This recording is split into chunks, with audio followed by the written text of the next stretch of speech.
आणि घाटकोपरमधून आता बातमी आहे। घाटकोपर होर्डिंग दुर्घटना परिसरामध्ये आता नव्या होर्डिंग उभारणीचं काम सुरू आहे। होर्डिंग उभारणीचं काम पालिकेने हाती घेतल्याचं समोर आलंय। या दुर्घटनेला खरं तर 1 वर्ष सुद्धा पूर्ण झालेलं नाहीये आणि त्याच परिसरात आता पुन्हा एकदा होर्डिंग उभारणीच्या कामाला सुरुवात झाल्यामुळे स्थानिकांनी तीव्र नाराजी व्यक्त केली आहे। खरं तर एक भलं मोठं होर्डिंग जे आहे ते याच भारत पेट्रोल पंपवरती कोसळलेलं आपल्याला पाहायला मिळालं होतं, ज्यामध्ये अनेकांना दुर्दैवी दुखापत झाली होती। त्याचसोबत अनेकांचे जीव सुद्धा गेले होते। मात्र या संपूर्ण पडलेल्या होर्डिंगचा आढावा जो आहे तो त्यावेळेचे तत्कालीन मुख्यमंत्री एकनाथ शिंदे यांच्याकडनं घेण्यात आले होते।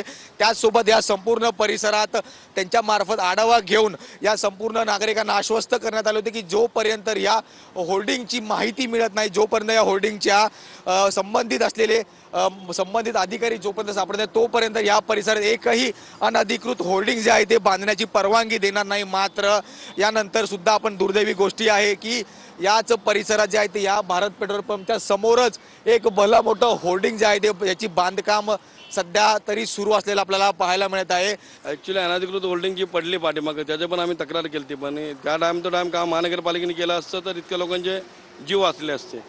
आता दुसरं होल्डिंगचं काम चालू आहे आणि हे होल्डिंग महानगरपालिका उभी करते असं ते सांगतात आहेत, पण महानगरपालिकेचे लोक दिसत नाही, त्याचं टेंडर दिसत नाही, काय दिसत नाही, निविदा उचलली, ठेका उचलला असं काहीच वाटत नाही यांच्याकडे। तेव्हा तर आम्हाला काम मिळालं म्हणजे डायरेक्ट कसं देऊ शकतात महानगरपालिका, ही निविदा काढायला लागतात, ते काढले गेलेले नाही वाटतं। तर माझी एकच विनंती आहे आयुक्तांना की हे कुठल्या प्रकारे तुम्ही यांना परमिशन दिली की नाही दिली, या आयुक्तांनी पण हे जाहीर करावं। व्हिडिओ जर्नलिस्ट सिद्धेश नाईकसह मी जय पवार, TV9 मराठी।